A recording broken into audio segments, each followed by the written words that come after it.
आगे देखिए 16.6.2 types of mutual funds. अब म्यूचुअल फंड्स के क्या क्या प्रकार होते हैं, टाइप्स होते हैं, आइए इसके बारे में हम लोग पढ़ते हैं। Keeping in view the investment objective of the investor, the mutual funds usually have a large variety of schemes such as equity fund, debt fund, balanced fund, growth fund, income fund, liquid fund, tax saver fund, index fund and so on। अब देखिए जो investment उद्देश्य जो होता है, निवेश का जो उद्देश्य है, इसको ध्यान में रखते हुए, ठीक है, किसके निवेश का उद्देश्य, आपके इन्वेस्टर का जो निवेश का उद्देश्य है क्या होता है, ताकि उसको, यही होता है हर एक इन्वेस्टर का उद्देश्य, ताकि उसको ज़्यादा पैसा मिले, ज़्यादा रिटर्न मिले। तो इसको ध्यान में रखते हुए बहुत सारे तरह के स्कीम होते हैं, ठीक है, जैसे इक्विटी फंड होता है, डेब्ट फंड होता है, बैलेंस फंड होता है, ग्रोथ फंड होता है, इनकम फंड होता है, लिक्विड फंड होता है, टैक्स सेवर फंड होता है, इंडेक्स फंड होता है, ठीक है।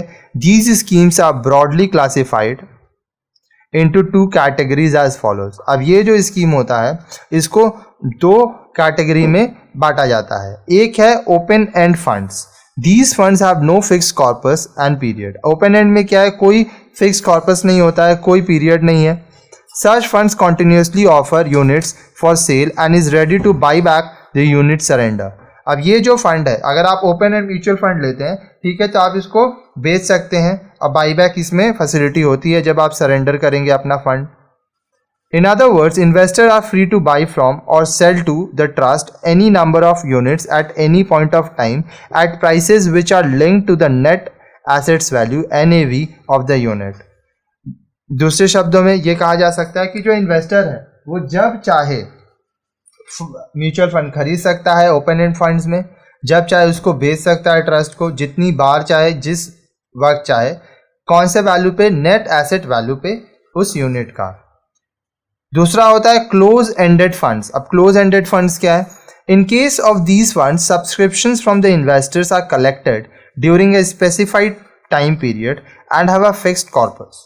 क्लोज एंड फंड में क्या होता है, सब्सक्रिप्शन लिया जाता है इन्वेस्टर से, ठीक है, एक स्पेसिफाइड पीरियड के लिए कि इतने दिन के लिए आपको पैसा इन्वेस्ट करना ही होगा, ठीक है, और इसका एक फिक्स्ड कॉर्पस होता है, अमाउंट होता है। Not only that, the investor can not redeem their unit till the specified maturity date. इतना ही नहीं, जो इन्वेस्टर हैं वो अपने यूनिट्स को रिडीम नहीं कर सकते जब तक मैच्योरिटी डेट नहीं आया। कहने का मतलब, अगर आप mutual fund close ended fund खरीदें तो जब उसका मैच्योरिटी होगा तभी आप उसको रिडीम कर सकते हैं, उसका पैसा निकाल सकते हैं। However, to provide liquidity, these are listed on the stock exchange and the investor can purchase and sell through the brokers at the market price without any difficulty। हालांकि लिक्विडिटी के लिए अगर आपको बेचना है, पैसा चाहिए, तो इनको स्टॉक एक्सचेंज में लिस्ट करना पड़ता है, ठीक है, और जो इन्वेस्टर्स हैं वो इसको परचेज कर सकते हैं, बेच सकते हैं ब्रोकर्स के द्वारा मार्केट प्राइस में बिना किसी डिफिकल्टी के।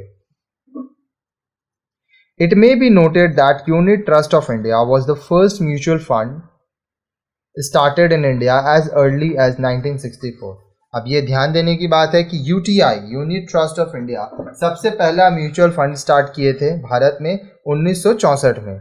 Later, LIC, GIC and some nationalized banks also launched their mutual funds with high degree of success।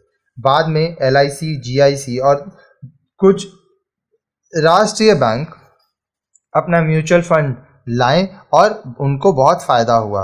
However, during post-liberalization era, many private sector mutual funds have entered the fray। लेकिन liberalisation जो हुआ उसके बाद में बहुत सारे private sectors mutual funds आ गए इस दौड़ में। To mention a few, these are Birla sun life, HDFC, HSBC, ICICI Prudential, DSP, Merrill Lynch, DBS, Chola mutual funds. आपको कुछ यहाँ नाम दिए हुए हैं जो कि म्यूचुअल फंड दिए, Birla sun life, HDFC, HSBC, ICICI Prudential, DSP, Merrill Lynch, DBS, Chola mutual fund.